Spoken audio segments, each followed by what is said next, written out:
My daughter looked me straight in the eye and said, "You're the family mistake, Mother.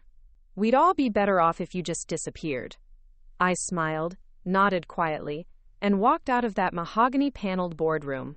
The first thing I did when I got home was call my attorney and have him draft a new will. 3 weeks later, when the reading began, you should have seen their faces when they realized their inheritance had vanished into thin air. But by then, I had already made my peace with a different kind of family. Before we jump back in, tell us where you're tuning in from, and if this story touches you, make sure you're subscribed, because tomorrow, I've saved something extra special for you. The elevator doors slid shut with a whisper, sealing me inside that polished steel box, with my own reflection staring back. 73 years old, silver hair swept back in the same elegant chignon I'd worn to every Peterson Industries board meeting for the past 40 years. My hands, liver-spotted but steady, gripped the leather portfolio that contained 4 decades of blood, sweat, and sleepless nights poured into building an empire. An empire my children now wanted to strip away from me like I was some doddering old fool who'd lost her marbles. I pressed the button for the 32nd floor, watching the numbers climb as my stomach churned with a familiar dread. Another quarterly review. Another opportunity for Marcus, Rebecca, and James to treat me like an embarrassing relic they had to tolerate, until I finally had the decency to die and leave them everything. The elevator chimed softly as it reached my destination, and I stepped out into the gleaming hallway lined with portraits of Peterson Industries' founding fathers. All men, of course. All dead now. All except me. The conference room buzzed with hushed conversations that died the moment I entered. My 3 children sat clustered at one end of the massive mahogany table, their spouses flanking them like loyal soldiers. Marcus, my eldest at 51, wore that same impatient scowl he'd perfected in childhood whenever I dared interrupt his plans. His wife Sandra barely glanced up from her phone, her Botoxed forehead incapable of showing any real expression anyway. Rebecca, 47 and sharp as a blade, drummed her manicured nails against the table in that rhythm that meant she was calculating something. Her husband David nodded along to whatever poison she was whispering in his ear. And James, my baby at 43, sat there looking uncomfortable but saying nothing, as usual.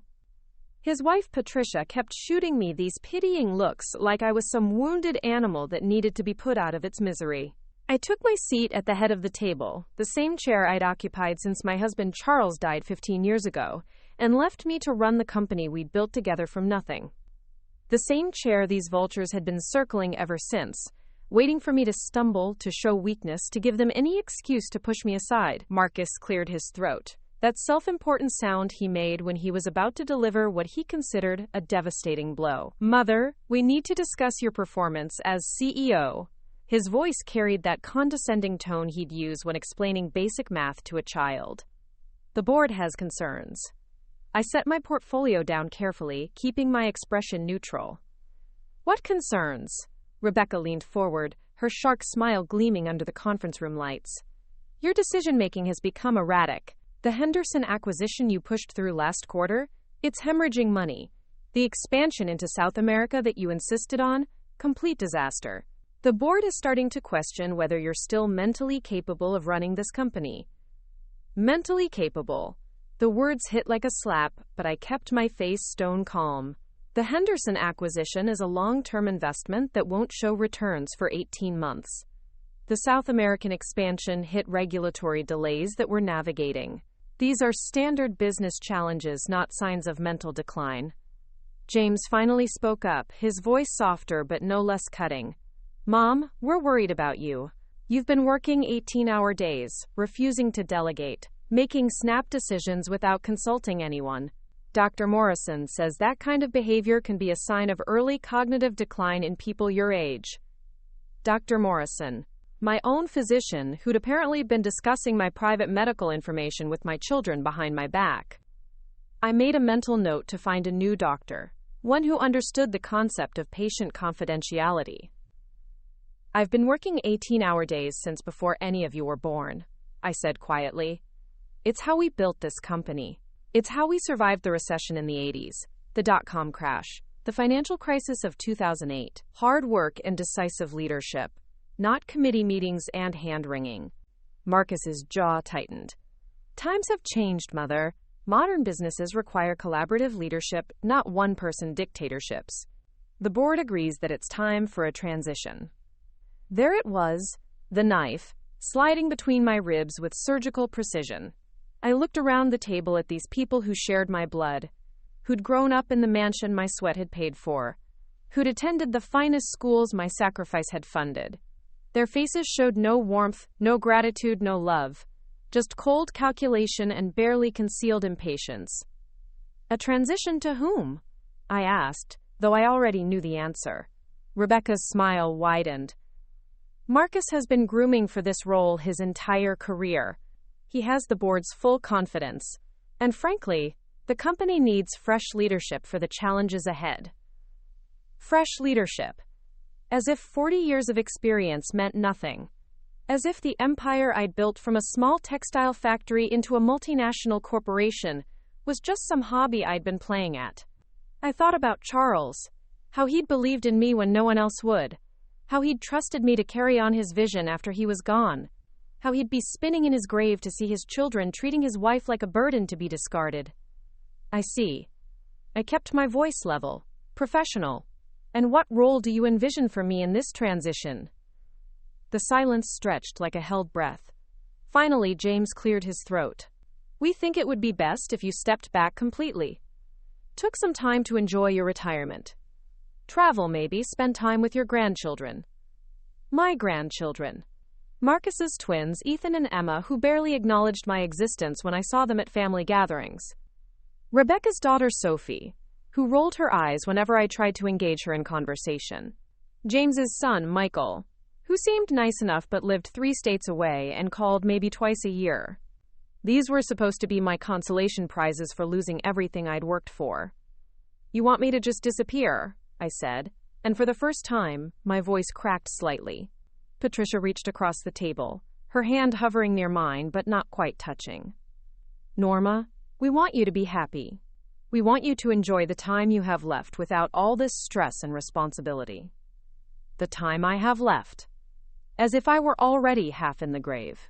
Marcus straightened his tie, a gesture I recognized from his childhood when he was about to deliver what he thought was the final word on a subject. Mother, the board is meeting next week to vote on this transition. We have the support we need. You can make this easy on everyone by stepping down gracefully, or you can make it difficult and be voted out. Either way, the outcome is the same. I stared at him, this man I'd carried for 9 months, delivered in agony, nursed through countless childhood illnesses, supported through college and graduate school, given a job when no one else would hire him, despite his mediocre grades and his tendency to fold under pressure. This man who now sat across from me like a prosecutor delivering a death sentence. I need to think about this, I said finally. Rebecca laughed, a sharp sound like breaking glass. Think about what, Mother? You don't have a choice. The decision's been made. Something cold and hard crystallized in my chest. I stood slowly, gathering my portfolio with hands that no longer trembled. You're right, Rebecca. The decision has been made. I walked toward the door, my heels clicking against the marble floor with each measured step. Behind me, I heard Sandra whisper to Marcus, "Thank God that's over with." Just before I reached the door handle, I stopped and turned back to face them. You know, I said conversationally, your father used to say that the measure of a person's character isn't how they treat those above them, but how they treat those who can't fight back. I met each of their eyes in turn. I guess we all know where you measure now. Marcus's face darkened.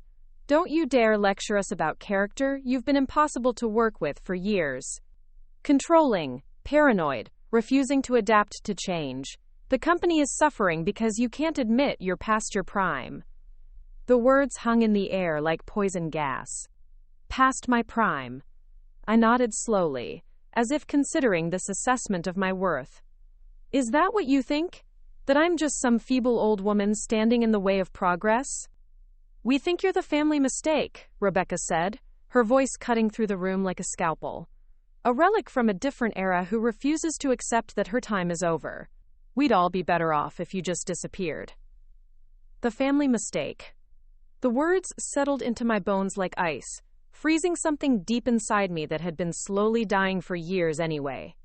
I looked at these three people who'd emerged from my body, who'd drunk my milk and slept in my arms and called me mama when they were small and afraid. Now they sat there like strangers, like enemies, waiting for me to crumble under the weight of their collective rejection. Instead, I smiled. It wasn't a warm smile, or a sad smile, or even an angry smile.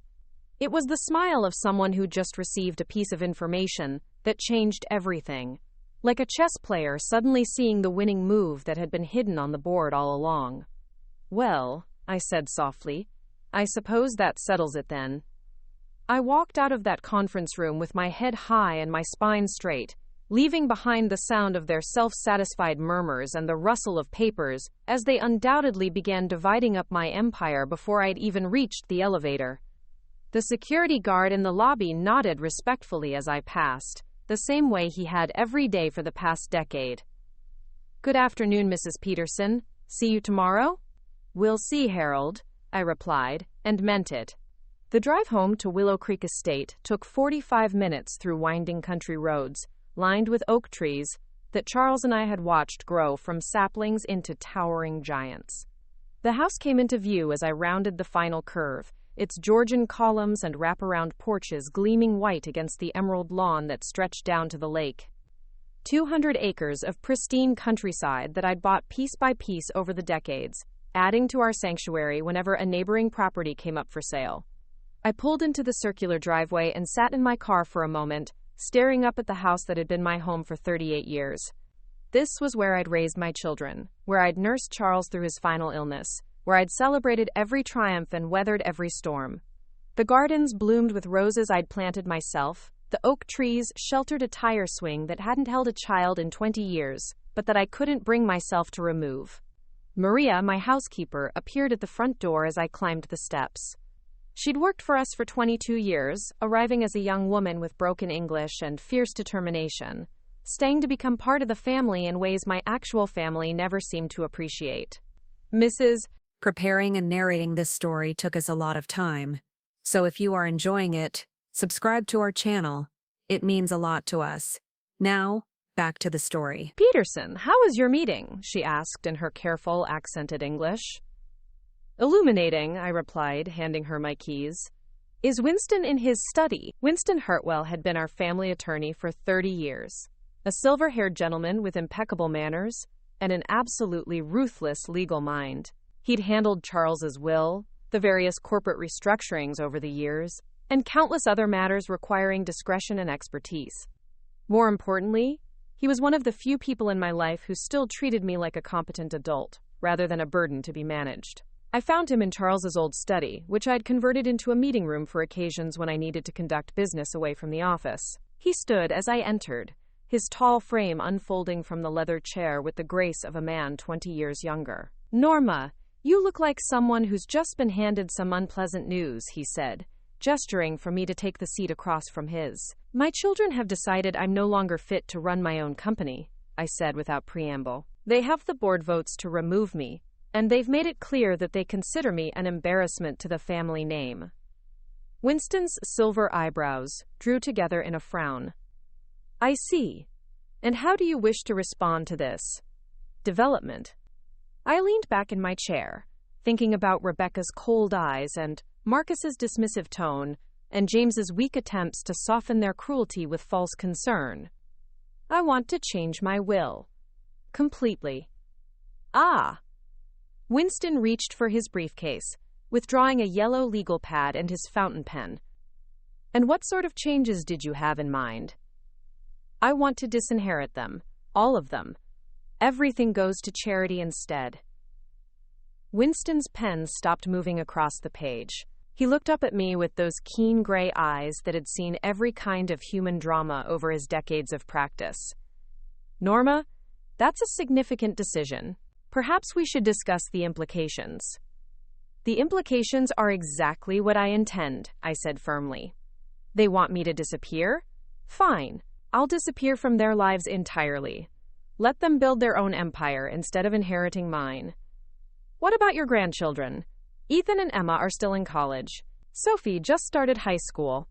Michael's only 12. I felt a pang at the mention of the children, but I pushed it aside. Their parents have made it clear that I'm not welcome in their lives. Marcus hasn't brought the twins to visit in over a year. Rebecca acts like introducing Sophie to me is some kind of chore.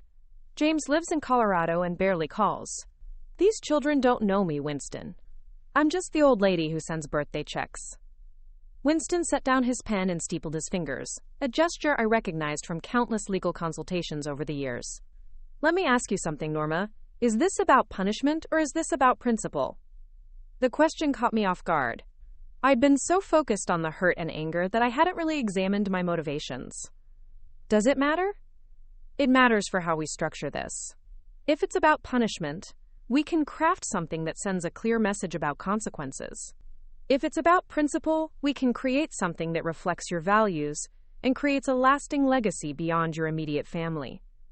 I stood and walked to the window that overlooked the rose garden, thinking about Charles and how he'd spent hours out there with his pruning shears, talking to the plants like old friends. He'd believed in building something that would last, something that would make the world a little better. Our children seemed more interested in tearing things down and grabbing what they could from the wreckage.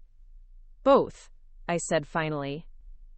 I want them to understand that actions have consequences, but I also want my money to go somewhere it can do real good, not just fund their lifestyles and their resentment. Winston nodded and picked up his pen again. All right then, let's talk about charities. What causes are closest to your heart? Over the next 2 hours, we crafted a document that would have made Charles proud. The bulk of my estate, including my shares in Peterson Industries, would go to a foundation dedicated to supporting women entrepreneurs. The house and grounds would become a retreat center for women recovering from domestic violence. Smaller amounts would go to the local animal shelter, the children's hospital, and the scholarship fund Charles and I had established years ago for first-generation college students. What about personal items? Winston asked. Family heirlooms, jewelry, photographs. I thought about my grandmother's pearl necklace, the one I'd planned to pass down to Rebecca. About Charles's watch, which I'd always imagined giving to Marcus on some special occasion. About the family photographs that chronicled 4 decades of holidays and birthdays and milestones. There's a young woman who works in my office, Sarah Chen. She's been my assistant for 3 years, and she's the only person there who still treats me with genuine respect. She can have the jewelry, the photographs. I paused, feeling a tightness in my throat. Burn them. I don't want strangers pawing through pictures of people who couldn't be bothered to love me while I was alive. Winston made notes in his careful handwriting. And what about Maria? She's been with your family for over 2 decades. $50,000 and a letter of recommendation that will get her any job she wants, I said immediately. She's been more of a daughter to me than my actual daughter ever was. When we finished, Winston leaned back in his chair and reviewed the pages of notes he'd taken. This is quite comprehensive, Norma. Are you certain you don't want to sleep on it? I'm 73 years old, Winston. I don't have time to sleep on things anymore. I stood and smoothed my skirt, feeling lighter than I had in months. How long will it take to make this official? 2 weeks, maybe 3. I'll need to coordinate with several organizations, establish the foundation structure, ensure everything is legally airtight. He looked up at me with something that might have been admiration. Your children are going to be quite surprised. That's the point. I walked toward the door, then turned back. Oh, and Winston? I want you to be the one to read the will when the time comes. I want to see their faces when they realize what they've lost. That's rather morbid, don't you think? I smiled, and this time it was warm and genuine. Probably. But after 40 years of putting their needs before my own happiness, I think I've earned the right to be a little morbid. The next few weeks passed in a strange, dreamlike haze. I continued going to the office, conducting meetings, reviewing reports, playing the role of the CEO, while my children and their allies maneuvered behind the scenes to remove me. I could see it in their sideways glances, their whispered conversations that stopped when I entered a room, their barely concealed excitement as they planned for their new regime. Marcus began scheduling meetings without inviting me, claiming they were preliminary discussions that didn't require my input. Rebecca started bringing her own legal counsel to board meetings, a sharp-faced woman who looked at me like I was a problem to be solved. James, to his credit, seemed uncomfortable with the whole process, but he didn't have the spine to stand up to his siblings or the board members they'd recruited to their cause. I let it all happen. I sat in my office, handling the day-to-day operations while they plotted my downfall, and I felt a strange sense of peace. For the first time in years, I wasn't fighting to prove my worth or justify my decisions. I was simply marking time until Winston finished his work, and I could reveal my final card. During my lunch breaks, I drove out to visit the charities that would soon be receiving my fortune. The women's shelter operated out of a converted Victorian house on the outskirts of town, its rooms filled with mothers and children who'd fled situations I could barely imagine. The director, a fierce woman named Janet Morrison, gave me a tour of their facilities and explained their programs with the passion of someone who devoted her life to helping others rebuild theirs. "We're always struggling for funding," she confided as we sat in her cramped office, surrounded by boxes of donated clothes and toys. "The need just keeps growing, but resources are so limited. We have a waiting list of 43 women right now who need safe housing, but we only have 12 beds." I nodded sympathetically, thinking about the millions of dollars my children expected to inherit, money they'd probably spend on vacation homes and luxury cars, while women like these slept in their cars, or returned to dangerous situations because they had nowhere else to go. The animal shelter was even more heartbreaking. Rows of cages filled with dogs and cats who'd been abandoned or abused, all waiting for someone to love them. The veterinarian, a young man named Dr. Rodriguez, explained how they had to make impossible choices every day about which animals they could afford to treat and which ones they'd have to put down due to lack of resources. "We see so many cases of neglect and cruelty," he said, scratching behind the ears of an old retriever who'd been found chained in a backyard with no food or water. "These animals deserve better, but we're always operating on a shoestring budget." At the children's hospital, I spent an afternoon in the oncology ward, watching nurses and doctors perform miracles with equipment that was 10 years out of date because the hospital couldn't afford upgrades. I met parents who slept in chairs because they couldn't afford hotel rooms, who counted every dollar while their children fought for their lives. Each visit strengthened my resolve. This was where my money belonged, helping people who genuinely needed it, not funding the comfortable lifestyles of children who'd already been given every advantage and thrown it back in my face. 3 weeks after my meeting with Winston, I received the call I'd been expecting. Marcus's voice was tight with barely contained triumph, as he informed me that the board had scheduled an emergency meeting for the following morning to discuss, quote, leadership transitions.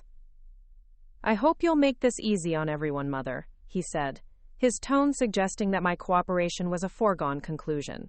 "The board has lost confidence in your leadership, and prolonging this will only be painful for all of us." "I'll be there," I replied calmly. "Good. And Mother, I hope you understand that this isn't personal, it's just business. Just business." As if 40 years of my life was just a line item on a balance sheet. That evening, I sat in Charles's study with a glass of his best whiskey, the one he'd been saving for a special occasion that never came before cancer took him. I raised the glass to his portrait on the wall, the one where he was smiling in that way that crinkled the corners of his eyes. "Tomorrow they're going to learn that actions have consequences, my love," I whispered to his painted face. "I think you'd approve." The whiskey burned as it went down, but it was a good burn, warm and clarifying. I thought about the woman I'd been when I first walked into Peterson Industries as Charles's new bride, young and eager to prove myself in a world that didn't think women belonged in boardrooms. I thought about all the battles I'd fought, the glass ceilings I'd shattered, the empire I'd built from nothing but determination and stubborn refusal to quit. Tomorrow my children would strip it all away from me, confident that they'd won. They had no idea that I'd already won a different game entirely, one they didn't even know they were playing. I finished the whiskey and went upstairs to lay out my clothes for the morning. I chose my best suit, the navy blue one with the elegant lines that made me look like the formidable businesswoman I'd always been. I selected my grandmother's pearl earrings and Charles's wedding ring, which I still wore on a chain around my neck. If this was going to be my last board meeting as CEO of Peterson Industries, I was going to look like a queen going to her execution, dignified and unbroken. Sleep came easier than I'd expected. I dreamed of Charles, young and handsome in his army uniform, promising me that we'd build something together that would last forever. When I woke, sunlight was streaming through the bedroom windows, and I felt more rested than I had in months. Maria brought me breakfast in bed, something she'd never done before. The tray held fresh strawberries, perfectly prepared eggs Benedict, and coffee in my favorite china cup. "You didn't have to do this," I said, touched by the gesture. "Today feels like a special day," she replied in her soft accent. "I wanted to make sure you started it properly." She had no idea how special it was going to be. I ate slowly, savoring each bite while reviewing the documents Winston had delivered the night before. Everything was signed, sealed, and legally binding. My children's inheritance had officially ceased to exist, transformed instead into a legacy that would help strangers build better lives. The board meeting was scheduled for 10 o'clock. At 9:30, I walked into Peterson Industries for what I knew would be the last time as its CEO. The familiar bustle of the office felt different somehow, like I was seeing it through new eyes. These people had no idea their world was about to change, that the woman they'd worked with for decades was about to be unceremoniously removed by her own children.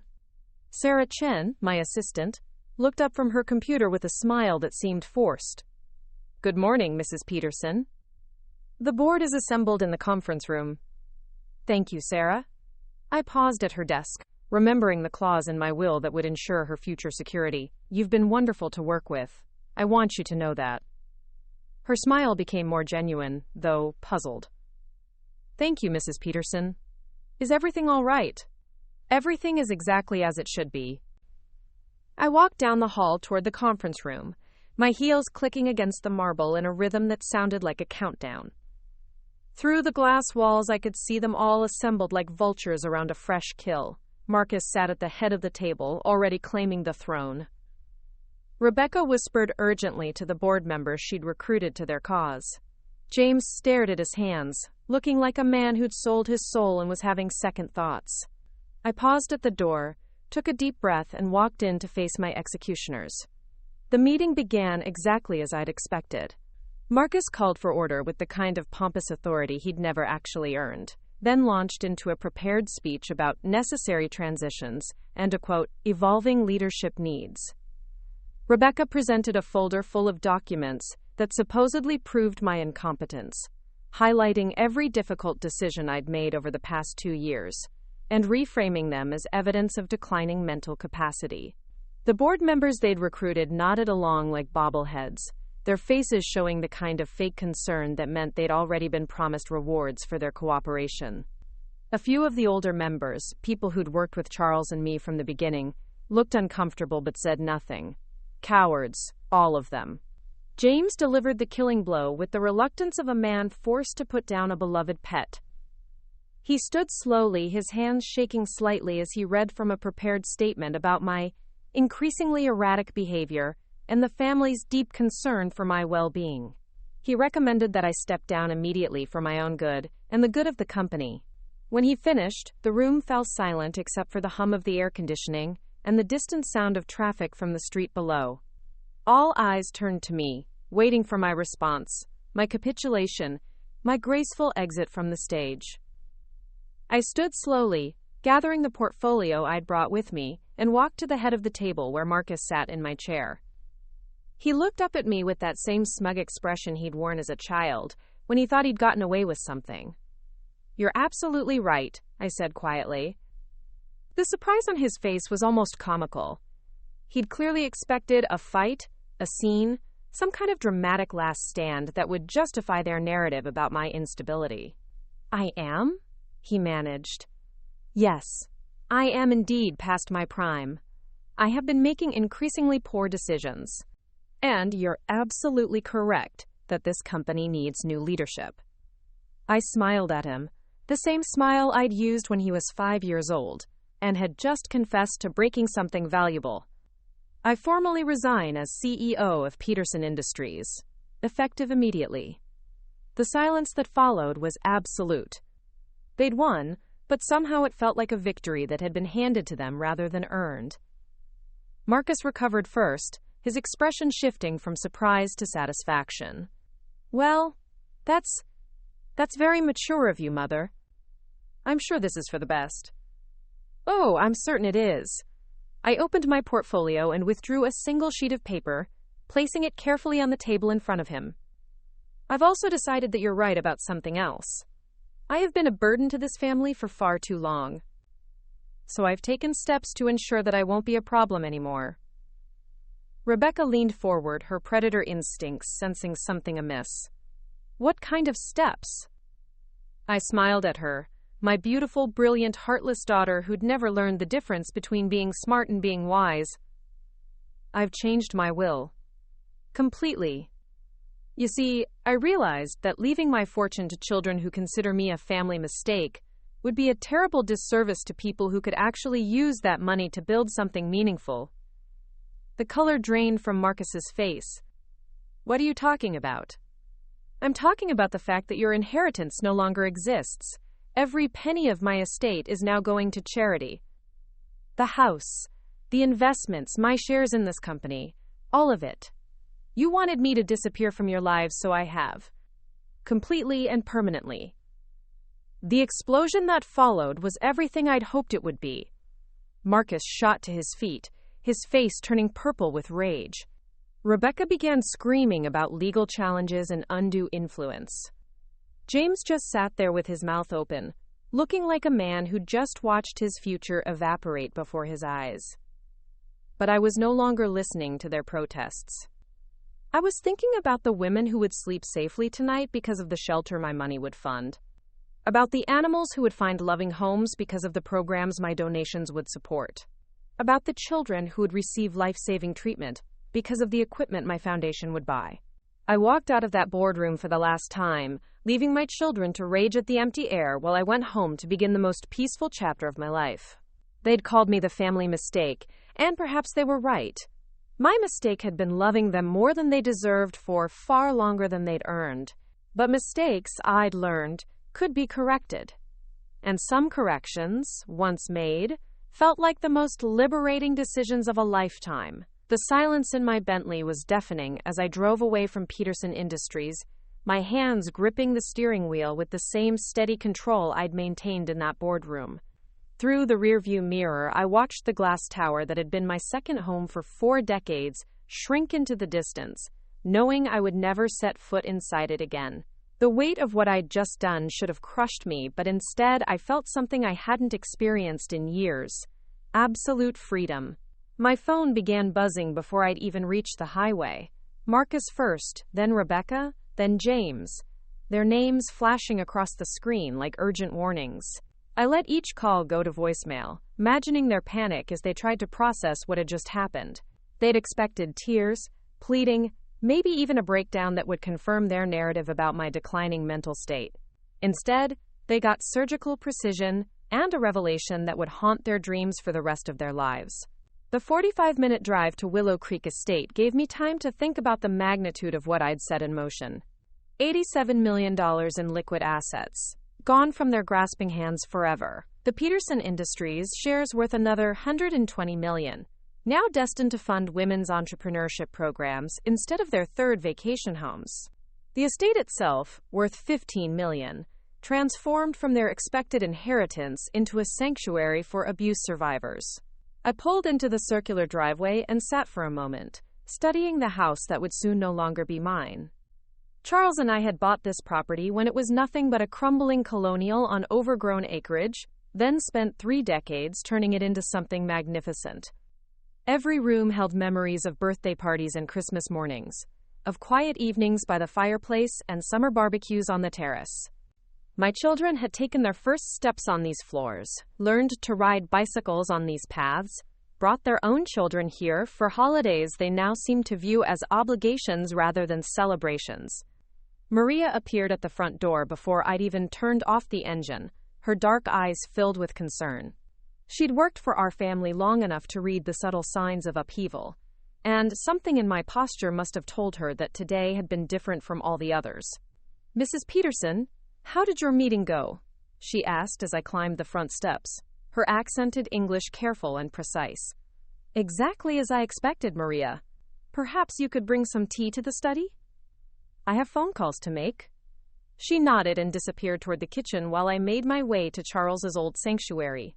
The room still smelled faintly of his cologne and the expensive leather of his favorite chair, scents that had faded over the years but never completely vanished. I settled behind his massive mahogany desk, the one where he'd signed the deals that built our empire, and prepared to systematically destroy the expectations of the people who'd spent the morning destroying me. The first call was to Dr. Elizabeth Morrison, my physician for the past 12 years. Marcus had mentioned her name in that boardroom, claiming she'd expressed concerns about my mental state, and I needed to know exactly what my son had been told. "Norma, what a pleasant surprise," Dr. Morrison said when her receptionist put me through. "I was just thinking about you after your appointment last week. Your test results came back excellent, by the way. Blood pressure perfect. Cholesterol levels better than most 50-year-olds. Elizabeth, I need to ask you something directly, and I want a straight answer. Have any of my children contacted you about my health? Specifically about any concerns regarding my mental capacity?" The pause that followed told me everything I needed to know. "Norma, you know I can't discuss conversations with other parties, even family members. That's not what I'm asking. I'm asking if my children have been calling you, claiming to be worried about my cognitive function, and if you've been discussing my private medical information with them." Another pause, longer this time. "Your son Marcus did call last month. He said he was concerned about some changes in your behavior at work, asked if there were any medical reasons you might be making poor decisions. I told him that doctor-patient confidentiality prevented me from discussing your health with anyone, including family, without your explicit consent." My grip tightened on the phone. "And did he ask you to recommend any particular course of action regarding my fitness to work? He suggested that perhaps you should consider stepping back from your responsibilities, for your own well-being. I told him that was a decision only you could make, based on how you feel about your own capabilities." The manipulation was breathtakingly audacious. Marcus had taken a conversation about doctor-patient confidentiality and twisted it into support for his coup, implying that my own physician had concerns about my mental state. It was exactly the kind of calculated distortion I should have expected from him. "Elizabeth, I want you to document this conversation in my file. Note that my children have been attempting to use medical consultation as justification for removing me from my position, and that you've made no recommendations regarding my fitness for work." "Of course, Norma. Is everything all right?" "Everything is perfect, actually. Better than it's been in years." The second call was to my accountant, Robert Chen, Sarah's older brother who'd been managing my personal finances for the past 8 years. He answered on the first ring, his voice carrying the tension of someone who'd been expecting difficult news. "Mrs. Peterson, I just heard about your resignation. I'm so sorry. If there's anything I can do to help with the transition." "Actually, Robert, there is something you can help me with. I need you to transfer all of my liquid assets out of any accounts that have beneficiary designations naming my children.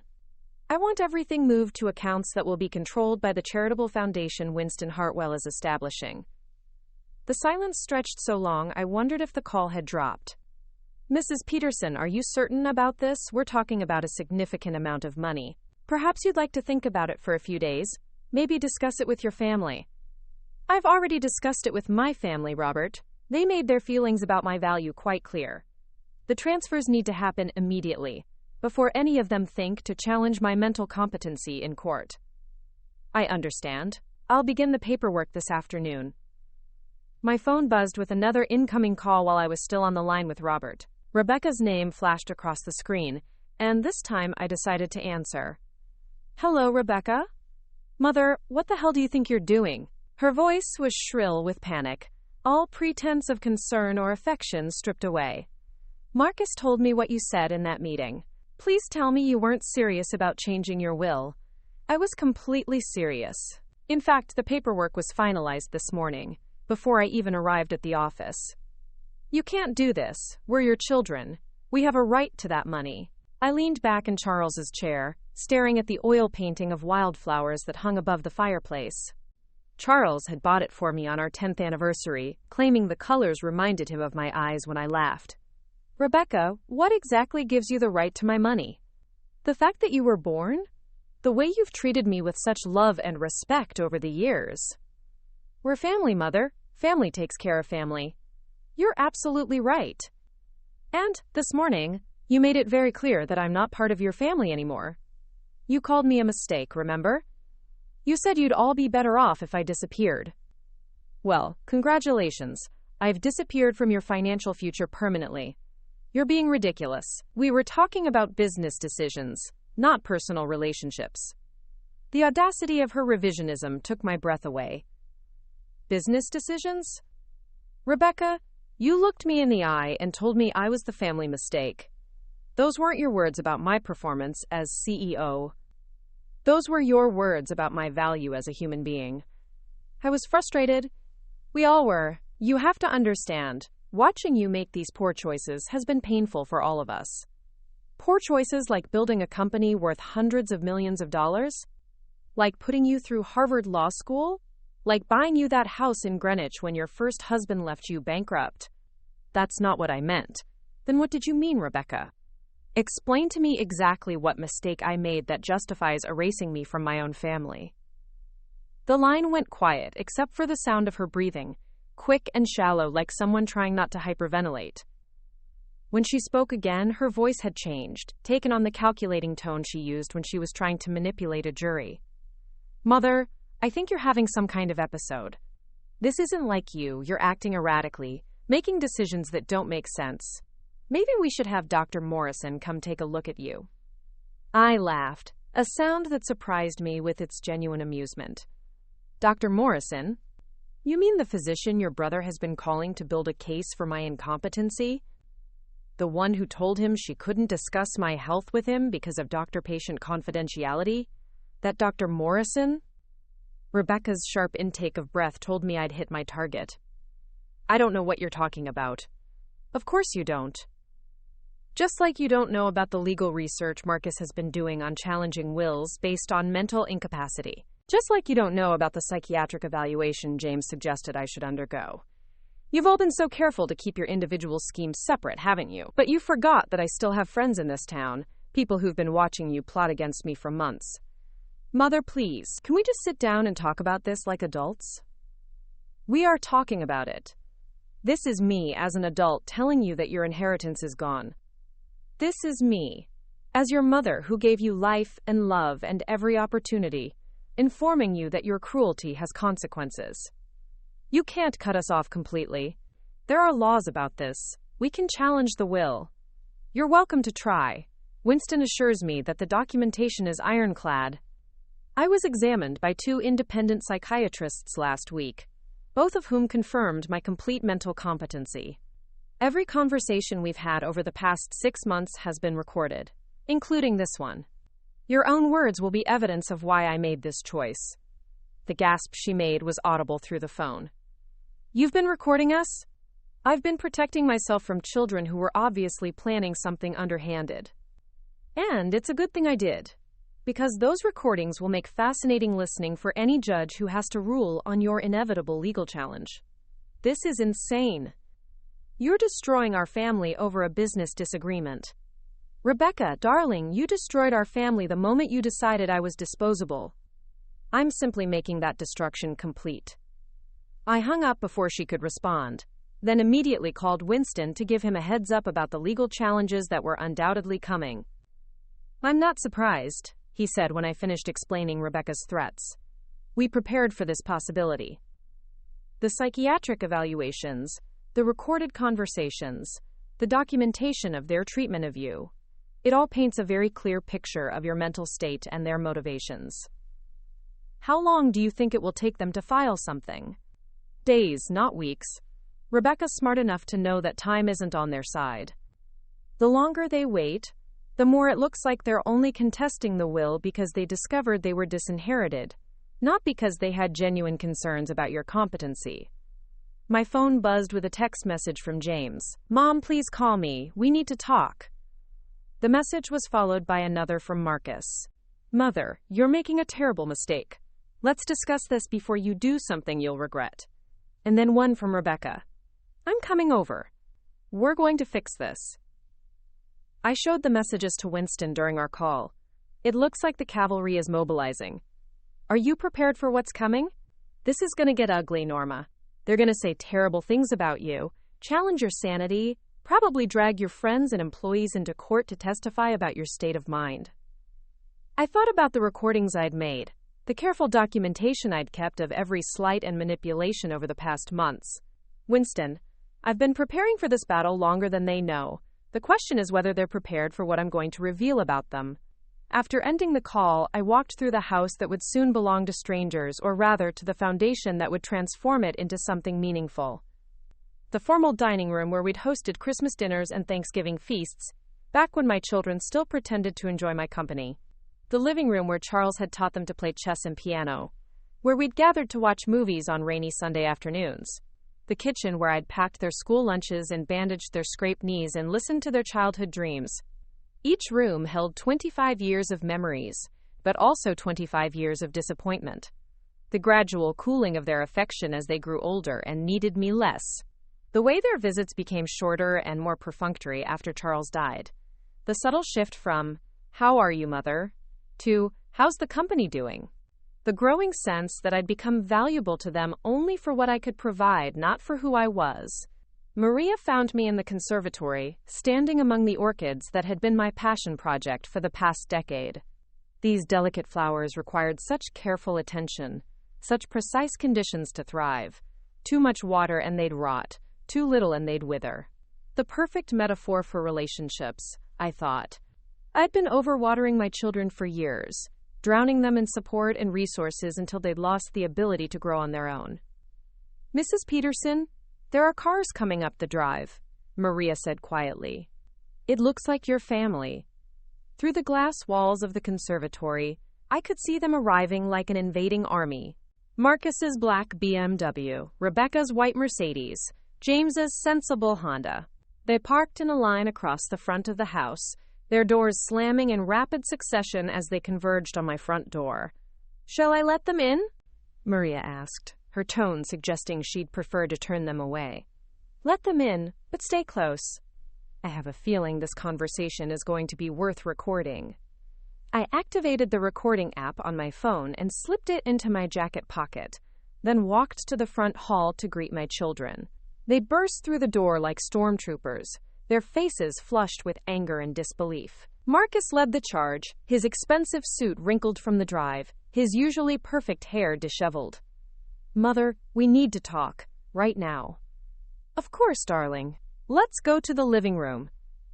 "Maria, would you bring us some coffee?" "We don't want coffee," Rebecca snapped, her heels clicking sharply against the marble floor as she stalked past me.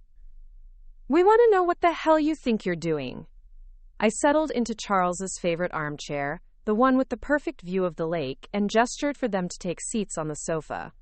They remained standing, looming over me like prosecutors confronting a defendant. "I'm doing exactly what you asked me to do," I said calmly. "I'm disappearing from your lives." "That's not what we meant, and you know it," Marcus said, his voice tight with frustration. "We were talking about stepping back from the company, maybe taking some time to travel, enjoy your retirement. We weren't talking about cutting us off financially." "Weren't you?" "Because from where I was sitting it sounded like you were saying I had no value to this family beyond the money I could provide. Was I misunderstanding something?" James finally spoke up, his voice softer than his siblings but no less desperate. "Mom, you know we love you. We were just concerned about the company, about your health. We didn't mean to hurt you." "James, sweetheart, do you remember what you said to me in that boardroom? You said I was showing signs of cognitive decline. You recommended that I step down for my own good. You said the family was deeply concerned about my well-being." I leaned forward slightly, meeting his eyes. "Tell me, when exactly did this deep concern manifest itself? Was it when you forgot to call me on my birthday last year? When you didn't invite me to Michael's school play? When you spent Christmas in Aspen instead of here, claiming you needed a break from family obligations?" His face crumpled slightly, but Rebecca jumped in before he could respond. "Mother, you're twisting everything. We've all been busy with our own lives, our own families. That doesn't mean we don't care about you." "Too busy to call? Too busy to visit? Too busy to include me in your lives, except when you need something from me. I stood and walked to the mantelpiece where family photos used to sit before I'd removed them last week. Rebecca, when was the last time you asked me about something other than money or the company? When did you last ask about my health, my interests, my feelings? We ask about you all the time. You ask about my assets all the time. There's a difference.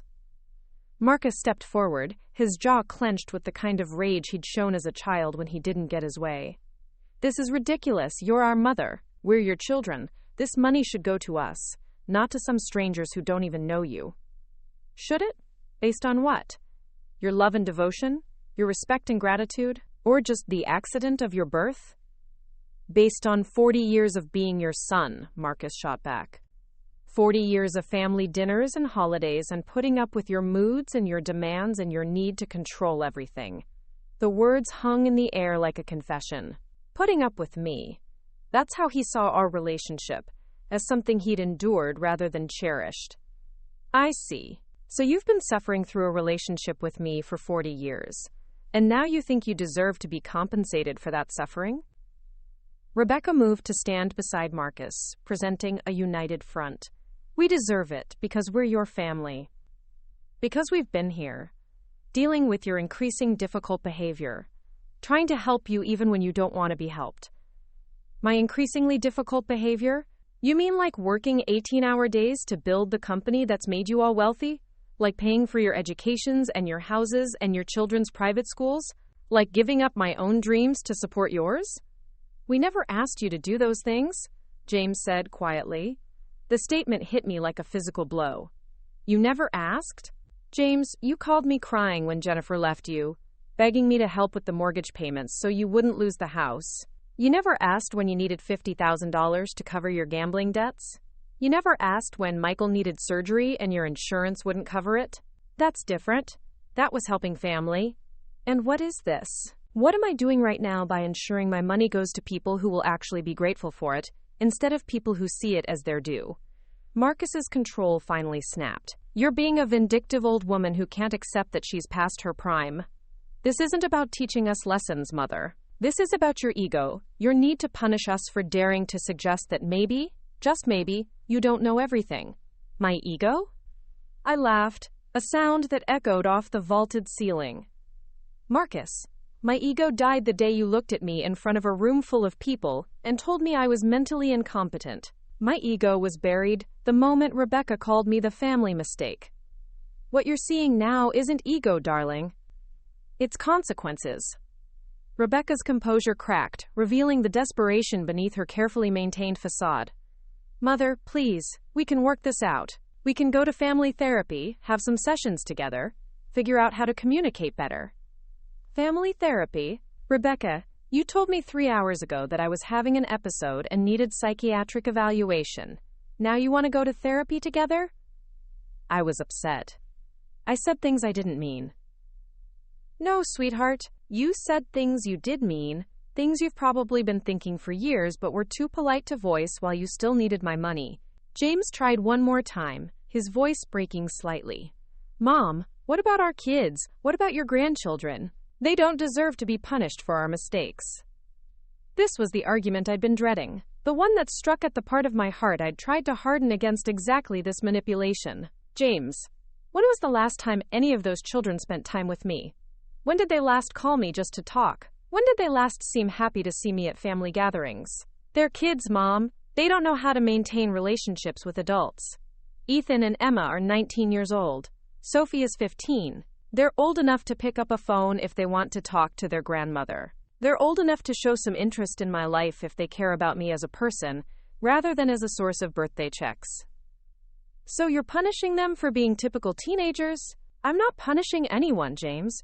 I'm simply directing my resources toward people who will appreciate them. Your children have parents who can provide for them. The women who'll benefit from the shelter I'm funding have nowhere else to turn. Marcus stepped closer, his voice dropping to the threatening tone he'd learned from his father but never quite mastered. Mother, you're going to regret this. We're not going to let you throw away our inheritance on some whim. We'll fight this in court if we have to. I'm counting on it, Marcus. In fact, I'm looking forward to it. The confidence in my voice seemed to surprise him. What's that supposed to mean? It means I've been preparing for this conversation and the legal challenge that will follow it for longer than you realize. It means I have documentation of everything you've said and done over the past 6 months. It means your own words will be evidence in court of exactly why I made this decision. Rebecca's eyes narrowed. What kind of documentation? I pulled my phone from my pocket and set it on the coffee table between us. The kind that includes recordings of you calling me a family mistake, Marcus discussing my supposed mental decline with my doctor, James suggesting I need psychiatric evaluation, the kind that shows a pattern of emotional abuse designed to undermine my confidence and justify removing me from my own company. The color drained from all three of their faces as the implications sank in. They'd been so focused on their plan to remove me that they'd never considered I might be planning something of my own. You recorded us? Rebecca whispered.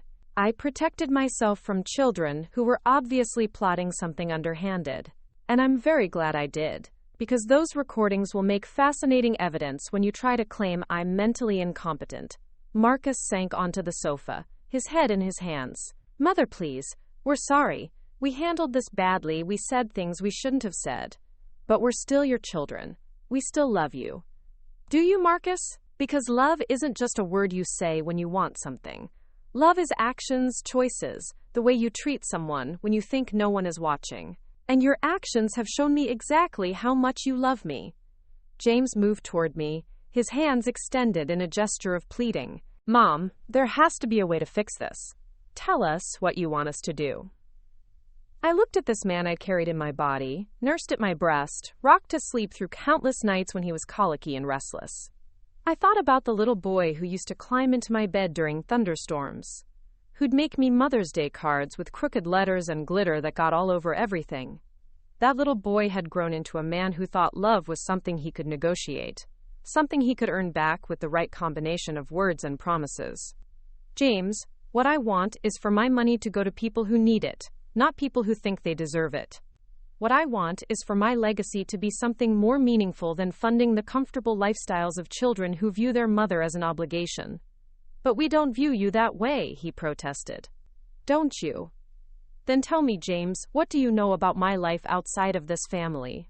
What are my hobbies, my interests, my dreams for the future? When did you last ask me about something that mattered to me? The silence that followed was answer enough. They knew about my role in their lives, the ways I could be useful to them, but they knew nothing about me as a person separate from my function as their mother and ATM. Rebecca tried one last desperate gambit. Mother, what if we agree to spend more time with you? What if we make an effort to be better children? Rebecca, I'm 73 years old. I don't have time to wait for you to learn how to love me properly. I've spent 40 years hoping you'd figure it out on your own.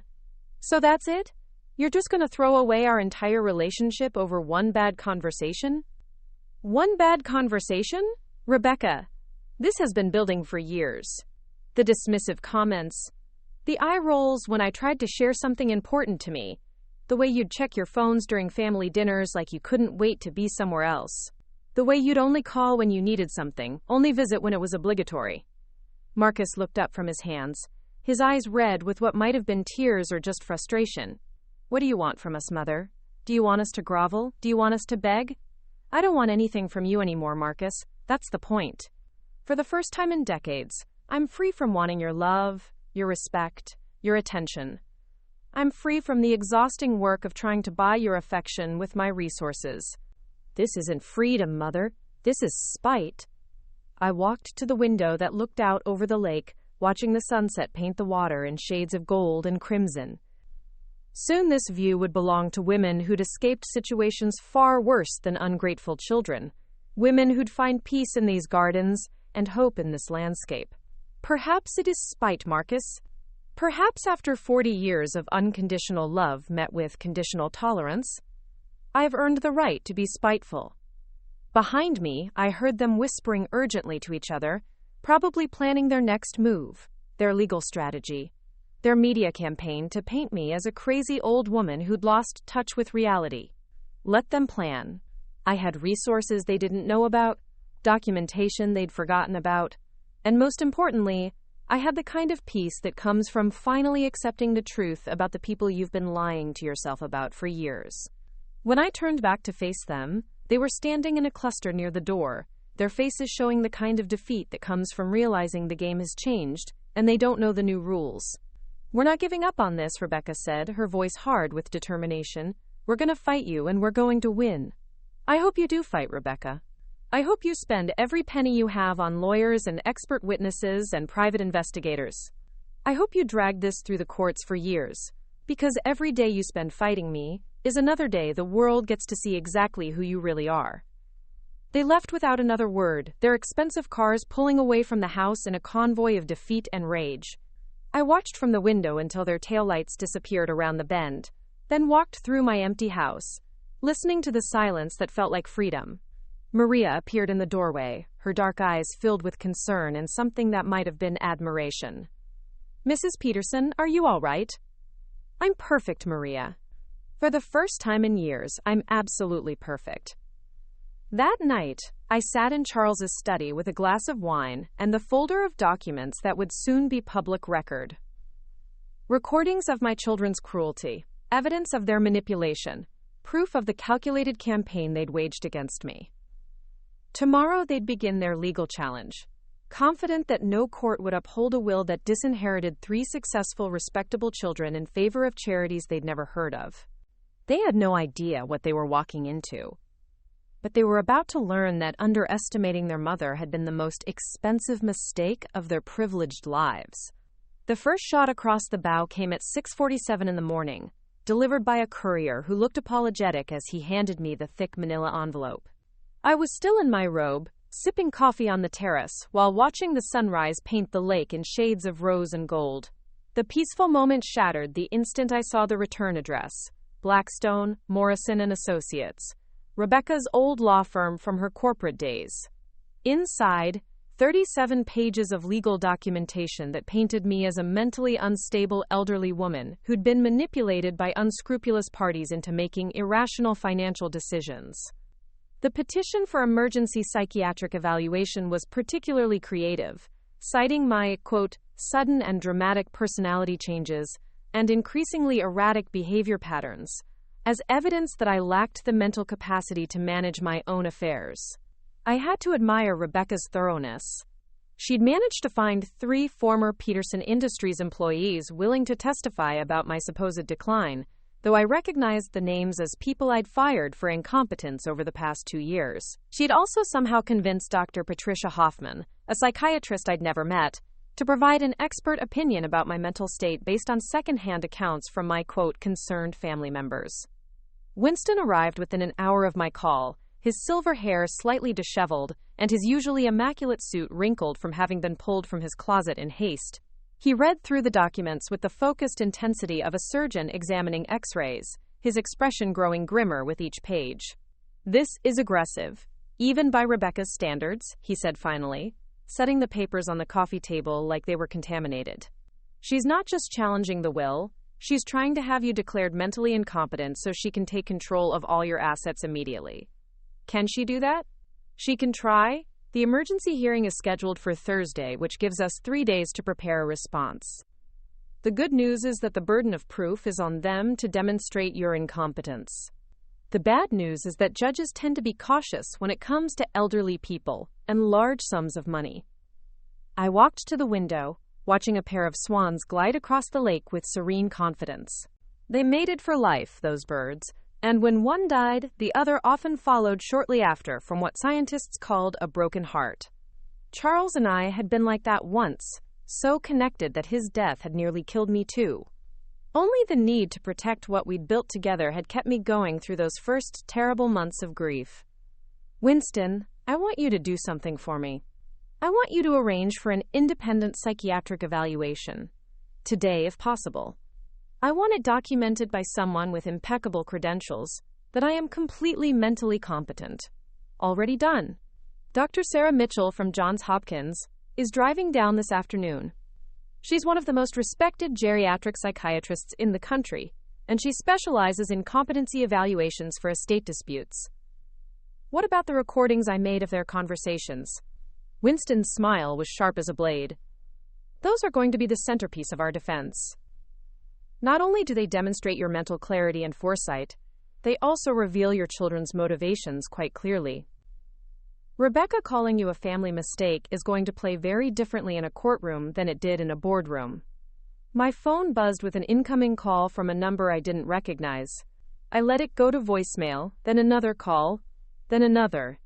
By noon, I'd received 17 calls from reporters, 3 interview requests from local television stations, and 2 offers from documentary filmmakers who wanted to tell the story of the Peterson family fortune fight. The story had leaked, probably through someone at Rebecca's law firm who saw an opportunity to make some extra money selling gossip to the press. The headlines were already appearing online. Textile heiress disinherits children in shocking will change, and Peterson Industries founder's widow sparks family war over $200 million fortune. I found myself oddly pleased by the media attention. For years I'd been invisible to everyone except when they needed something from me. Now, suddenly, the whole world was interested in my story, my decisions, my life. The irony wasn't lost on me that it had taken disinheriting my children to finally become interesting to people outside my family. Dr. Mitchell arrived at 3 o'clock sharp, a distinguished woman in her 50s with kind eyes and an air of professional competence that reminded me of myself in my prime. She spent 4 hours putting me through a battery of tests designed to evaluate everything from my memory and reasoning skills to my emotional stability and decision-making capacity. "Mrs. Peterson," she said as we finished the final assessment, "I want you to know that I've been doing these evaluations for 23 years, and I've rarely encountered someone with such clear cognitive function at your age. Your test scores are well above average for someone 30 years younger. And my emotional state? My children seem to think I'm having some kind of breakdown." Dr. Mitchell smiled, the first genuinely warm expression she'd shown during our clinical afternoon. "Your emotional responses are entirely appropriate for someone who's been subjected to the kind of treatment you've described. If anything, your decision to protect your assets from people who've shown such disrespect suggests excellent judgment and self-preservation instincts." That evening, I sat in my study reviewing the mountain of evidence Winston had compiled for Thursday's hearing. Bank records showing 40 years of financial support I'd provided to my children. Employment records from Peterson Industries documenting their mediocre performance and constant conflicts with other employees. Text messages and emails spanning the past 6 months that revealed a pattern of disrespect and manipulation that would shock any reasonable person. But the crown jewel of our defense was the audio recordings I'd made, now professionally enhanced and transcribed by a court-certified service. Rebecca's voice saying I was a family mistake. Marcus discussing my supposed mental decline with calculated coldness. James suggesting I needed psychiatric intervention. Their own words would condemn them more effectively than any argument Winston could make. My phone rang at 8:30, and I was surprised to see Patricia's name on the screen. James's wife had always been the most diplomatic of my children's spouses, the one who remembered to send thank you notes and birthday cards, who made an effort to include me in conversations at family gatherings. "Norma, I hope you don't mind me calling. I needed to talk to you about what's happening." "Of course, Patricia. What's on your mind?" "This legal battle, this whole situation with the will." James is beside himself. He barely slept last night, and he's been pacing around the house, muttering about lawyers and psychiatric evaluations. I've never seen him like this. I settled into Charles's chair, surprised by the genuine distress in her voice. "Patricia, are you calling to ask me to change my mind?" "No, actually, I'm calling to tell you that I understand why you did it." The admission hung in the air like a confession. "Do you?" "Norma, I've watched my husband and his siblings treat you like an ATM for years. I've seen the way they roll their eyes when you try to tell them about your life, the way they only call when they need something, the way they've gradually pushed you to the margins of their lives while still expecting you to fund their lifestyles." Her honesty was like a balm on wounds I'd been nursing for years. "Then why didn't you ever say anything?" "Because they're not my children, and it wasn't my place. But also because I hoped they'd eventually grow up and realize what they were losing." I never thought it would come to this. Patricia, your husband stood in a boardroom full of people and suggested I needed psychiatric evaluation. He recommended that I step down from my own company for my own good. How is that different from what his siblings did? She was quiet for a long moment, and when she spoke again, her voice was thick with emotion. It's not different, Norma. It's just as cruel, just as thoughtless. I'm ashamed of him, honestly, and I'm ashamed that I didn't speak up when I should have. So what happens now? Are you going to try to convince me to forgive them? I'm going to try to convince James to drop this legal challenge and accept the consequences of his choices. What he and his siblings did to you was unforgivable, and trying to overturn your will in court is just going to make it worse. After Patricia hung up, I poured myself a glass of Charles's best scotch and walked out onto the terrace. The night was clear and warm, with stars scattered across the sky like diamonds on black velvet. Charles used to say that on nights like this you could feel how small you were in the universe and how precious that made every moment of happiness. I thought about Patricia's words, about the possibility that at least one person in my family understood what I'd been going through. It didn't change anything about my decision, but it eased something in my chest that had been tight for months. The next morning brought a fresh wave of media attention and 3 more legal documents. Marcus had hired his own attorney, apparently deciding that Rebecca's approach wasn't aggressive enough. His petition focused on undue influence from my charitable advisors, claiming that I'd been manipulated by people who stood to benefit from my donations. James's filing was softer in tone, but no less devastating in its implications. He'd found a gerontologist willing to testify that elderly people often experience decision-making deficits that aren't immediately apparent to casual observers. His strategy seemed to be painting me as a well-meaning but confused old woman who'd been taken advantage of by clever manipulators. Winston spent the morning on conference calls with the various attorneys involved, trying to negotiate some kind of reasonable schedule for what was clearly going to be a protracted legal battle. By afternoon, we had a preliminary hearing set for Thursday, followed by a full competency evaluation the following week, and a trial date 6 weeks out if the matter couldn't be resolved through mediation. They're throwing everything at the wall to see what sticks, Winston explained as we reviewed the latest filings. Rebecca's going for the frontal assault, claiming you're mentally incompetent. Marcus is trying the manipulation angle, suggesting you've been unduly influenced. James is playing the concerned son who just wants what's best for his poor, confused mother. And what's our strategy? Truth. We're going to let them destroy themselves with their own words and actions. The recordings alone are enough to show any reasonable judge exactly who your children really are. That afternoon, I drove into town for the first time since the story broke, curious to see how people would react to my newfound notoriety. The response was mixed but largely supportive. At the grocery store, the cashier whispered that she thought I was brave for standing up to ungrateful children. At the bank, the manager mentioned that she'd heard about my charitable donations and thought it was wonderful that I was supporting such worthy causes. But it was at the coffee shop where I encountered my first real confrontation.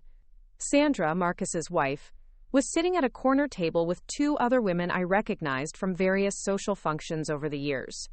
Their conversation stopped the moment I walked in, and Sandra's face flushed red with what might have been embarrassment or anger. I ordered my usual latte and was waiting at the pickup counter when Sandra approached me, her designer heels clicking against the hardwood floor like an approaching storm. "I hope you're satisfied," she said, her voice pitched low but dripping with venom. "Do you have any idea what you've done to this family?" I turned to face her, noting the dark circles under her eyes and the tension lines around her mouth. "Sandra, I haven't done anything to this family. I've simply stopped funding it. You've humiliated us. The whole town is talking about it. My friends are asking me if it's true that Marcus's own mother thinks he's incompetent. I never said Marcus was incompetent. I said I was no longer willing to subsidize his lifestyle while he treats me like a burden." "He doesn't treat you like a burden. He loves you." I almost laughed at the audacity of the claim. "Sandra, when was the last time Marcus called me just to see how I was doing? When did he last visit without needing something from me? He's busy. He has a company to run, a family to support. He has a company to run because I built it and gave it to him. He has a family to support because I've been supplementing his income for 20 years. And apparently, he has a mother to destroy because she finally got tired of being taken for granted. Sandra's composure cracked, revealing the desperation beneath her polished exterior. Norma, please. You have to understand what this is doing to us. Marcus hasn't slept in 3 days. The stress is killing him. The stress of having to earn his own way in the world? The stress of not having mommy's money to fall back on when things get difficult? The stress of watching his mother lose her mind and throw away everything his father worked for. The accusation hit like a slap, but I kept my voice steady. Charles would be disgusted by what his children have become, Sandra. He believed in earning respect through actions, not birthright. He'd be ashamed to see his sons treating his wife like an inconvenience. His sons? What about Rebecca? Rebecca's not his daughter, Sandra. She's mine, and she's turned into someone I don't even recognize. The coffee shop had gone completely quiet, other customers pretending to read their phones while obviously listening to every word of our conversation. Sandra seemed to realize we had an audience, because she leaned closer and lowered her voice to an urgent whisper. Norma, the psychiatric evaluation is tomorrow. If you fail it, they can take control of everything. Is your pride really worth losing your autonomy? I picked up my latte from the counter and smiled at Sandra with genuine warmth. My dear, I'm not going to fail any psychiatric evaluation. I'm 73 years old, not senile. And my pride isn't what's at stake here. It's my dignity, my self-respect, and my right to decide what happens to the money I earned. I walked out of the coffee shop with my head held high, leaving Sandra to explain to her friends why the crazy old woman seemed so confident about her chances in court. The preliminary hearing arrived with all the drama I'd expected and none of the surprise. Rebecca had assembled an impressive legal team, 3 attorneys in expensive suits who looked like they'd stepped out of a law school recruitment brochure. Marcus's lawyer was older, more seasoned, with the kind of gravitas that suggested he'd handled plenty of family fortune disputes. James had chosen a local attorney who specialized in elder law, a kind-faced woman who kept shooting me sympathetic looks, like she genuinely believed I was a confused old lady who needed protection. Judge Harrison presided over the chaos with the weary patience of someone who'd seen every variation of family greed disguised as concern. He was in his 60s, with silver hair and intelligent eyes that missed nothing as the various attorneys made their opening arguments. Rebecca's team went first, painting a picture of a once sharp businesswoman whose cognitive decline had made her vulnerable to manipulation by unscrupulous charity organizers. They presented testimony from the fired employees who claimed I'd become increasingly paranoid and irrational in my decision-making. Marcus's attorney focused on the speed of my will change and the suspicious timing, suggesting that I'd been pressured into making decisions that benefited strangers over my own family. He made it sound like I'd been brainwashed by a cult instead of making a rational decision to redirect my assets. James's lawyer took the softest approach, presenting her client as a loving son who only wanted to protect his aging mother from making decisions she might later regret. She spoke about the importance of family bonds and the tragedy of elderly people cutting ties with their children due to temporary confusion or outside influence. When it was Winston's turn, he stood slowly and walked to the center of the courtroom with the confidence of a man who held all the winning cards. Your Honor, he began, his voice carrying clearly to every corner of the room. This case isn't about an elderly woman's mental decline or outside manipulation. This case is about 3 adult children who spent years treating their mother with disrespect and disdain, then expressed shock when she finally stopped tolerating their behavior. He gestured to the stack of evidence on our table. We have 40 years of financial records showing Mrs. Peterson's generous support of her children's lifestyles, careers, and families. We have employment records from Peterson Industries documenting their mediocre performance and conflicts with other employees. We have recent psychiatric evaluations confirming her complete mental competency. Winston paused, letting the tension build in the courtroom. But most importantly, Your Honor, we have recordings of the defendant's own words, made by Mrs. Peterson as she began to suspect her children were plotting against her. These recordings reveal not only Mrs. Peterson's mental clarity and foresight, but also the callous disrespect her children have shown her. He nodded to his assistant, who activated the courtroom's audio system. Rebecca's voice filled the room, clear and cutting. "You're the family mistake, Mother. We'd all be better off if you just disappeared." The silence that followed was deafening. I watched my children's faces as they heard their own words played back in a courtroom full of strangers. Rebecca had gone pale, her hands clenched in her lap. Marcus stared at the table, his jaw working like he was chewing something bitter. James looked like he might be sick. Winston played several more excerpts, each one more damaging than the last. Marcus discussing my supposed mental decline with clinical detachment. James suggesting I needed psychiatric intervention. Rebecca calling me vindictive and paranoid when I tried to defend my business decisions. "Your Honor," Winston continued when the recordings ended, "these are not the words of concerned children worried about their mother's well-being. These are the words of adults who view their elderly parent as an obstacle to their inheritance." Judge Harrison leaned forward slightly, his expression unreadable. "Counselor, while these recordings are certainly enlightening, they don't necessarily speak to Mrs. Peterson's mental capacity at the time she changed her will." "You're absolutely right, Your Honor, which is why we've arranged for Mrs. Peterson to undergo a comprehensive psychiatric evaluation by Dr. Sarah Mitchell from Johns Hopkins, one of the nation's leading experts in geriatric mental health." Dr. Mitchell rose from the gallery and approached the witness stand with professional composure. She was sworn in and took her seat with the calm confidence of someone who'd testified in hundreds of similar cases. "Dr. Mitchell," Winston began, "you've had the opportunity to examine Mrs. Peterson and review her medical records. In your professional opinion, does she possess the mental capacity to make informed decisions about her estate?" "Absolutely. Mrs. Peterson's cognitive function is exceptional for someone of any age. Her memory is sharp, her reasoning skills are intact, and her decision-making processes show clear logical progression.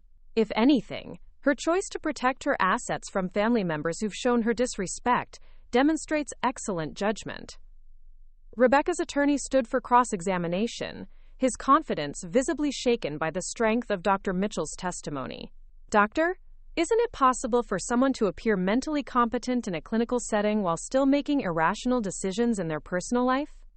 "It's possible, but that's not what we see here. Mrs. Peterson's decision to change her will wasn't impulsive or irrational. She documented her children's behavior over a period of months, sought legal counsel, underwent independent psychiatric evaluation, and carefully considered the charitable organizations she wanted to support. This is the opposite of irrational decision-making.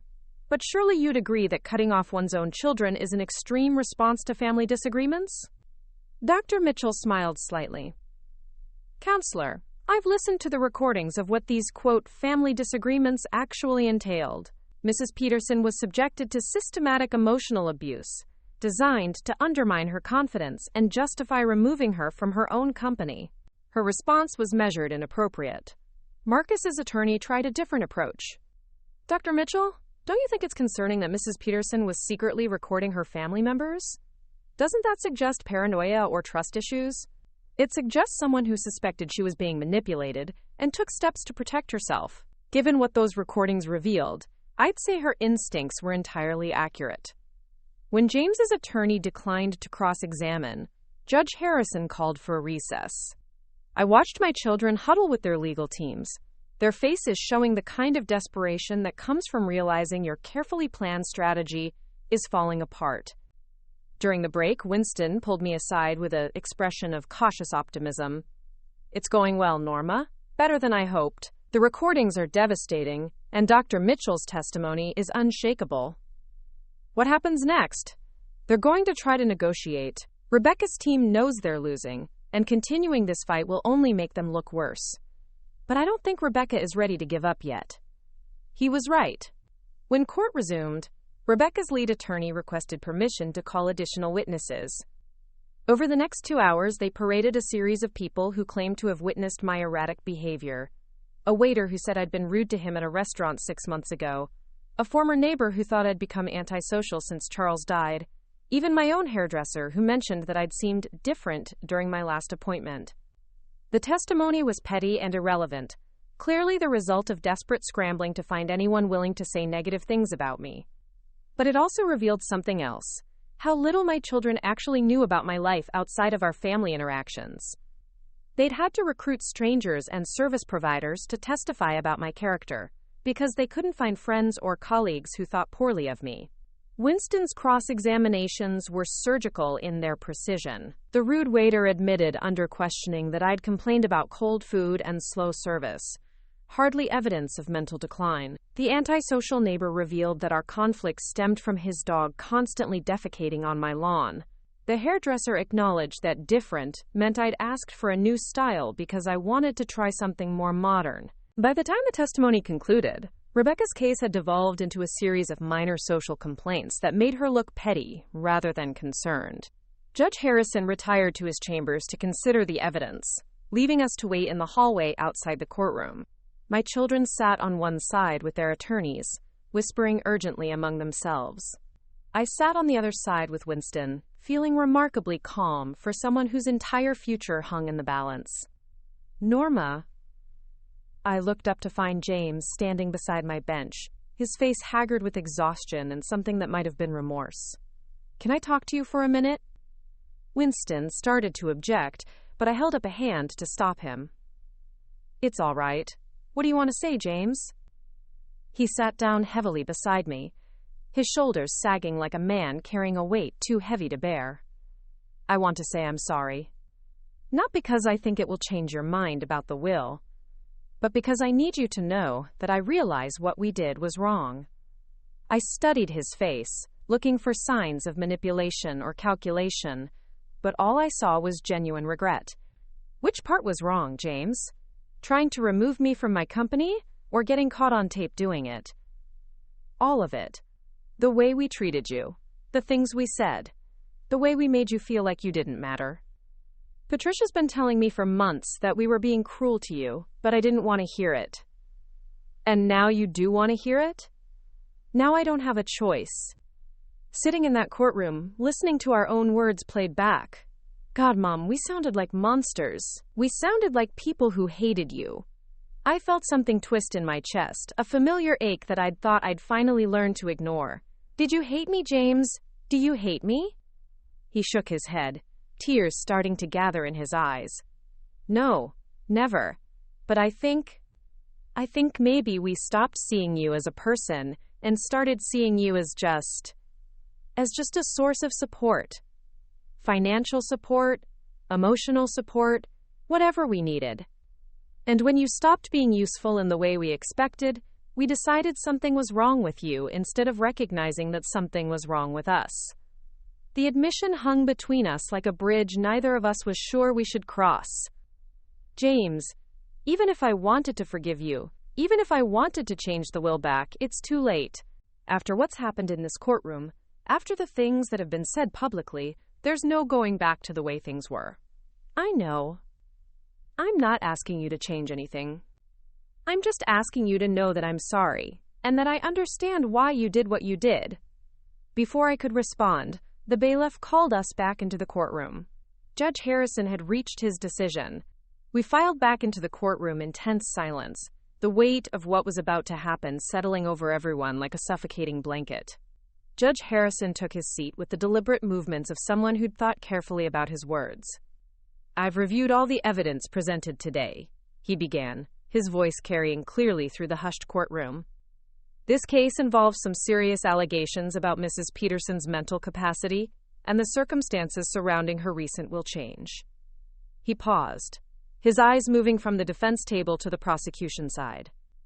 However, after careful consideration of the testimony, the expert evaluations, and particularly the audio recordings of the defendant's own statements, I find no credible evidence that Mrs. Peterson lacks the mental capacity to make decisions about her estate.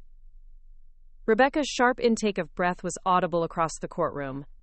Furthermore, Judge Harrison continued, the evidence suggests that Mrs. Peterson's decision to change her will was a rational response to treatment that no parent should have to endure from their children. The recordings reveal a pattern of disrespect and emotional manipulation that fully justifies her choice to redirect her assets to charitable organizations. He looked directly at my children, his expression stern. I want to be clear about something. This court does not exist to force parents to leave money to children who treat them poorly. Mrs. Peterson has every right to dispose of her assets as she sees fit, regardless of her children's expectations or desires. Marcus half rose from his seat, but his attorney pulled him back down.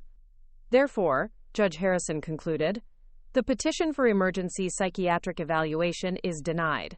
The challenge to Mrs. Peterson's will is dismissed. Mrs. Peterson's testamentary capacity is confirmed, and her will shall stand as written. The gavel came down with a sharp crack that seemed to echo through the sudden silence.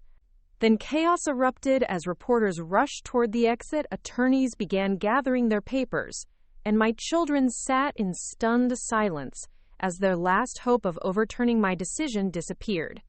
I stood slowly, feeling lighter than I had in months. Winston shook my hand with a broad smile, but I barely heard his congratulations. I was watching my children, seeing the exact moment when they realized that their inheritance was truly, irrevocably gone. Rebecca was the first to recover, her face hardening into the mask of cold fury I remembered from her childhood tantrums. She stood and walked toward me, her heels clicking against the floor like weapon strikes. "This isn't over," she said quietly, her voice pitched so low that only I could hear. "You may have won today, but you've lost your family forever. I hope your precious charities keep you warm at night, because you'll never see any of us again." I looked into her eyes, these eyes that had once looked at me with love and trust when she was small, and needed me to chase away the monsters under her bed. Now they held nothing but contempt and calculation. "Rebecca," I said softly, "I lost my family the day you called me a mistake. Everything that's happened since then has just been paperwork." She turned and walked away without another word, Marcus and James trailing behind her like soldiers, following a defeated general. I watched them disappear through the courtroom doors and realized that I felt no triumph, no satisfaction in my victory. Only a profound sadness for the relationships that had died long before this legal battle had begun. But underneath the sadness was something else, something I hadn't felt in years. Peace. The war was over, and I was finally free to figure out who Norma Peterson was when she wasn't trying to earn the love of people who decided she wasn't worth loving.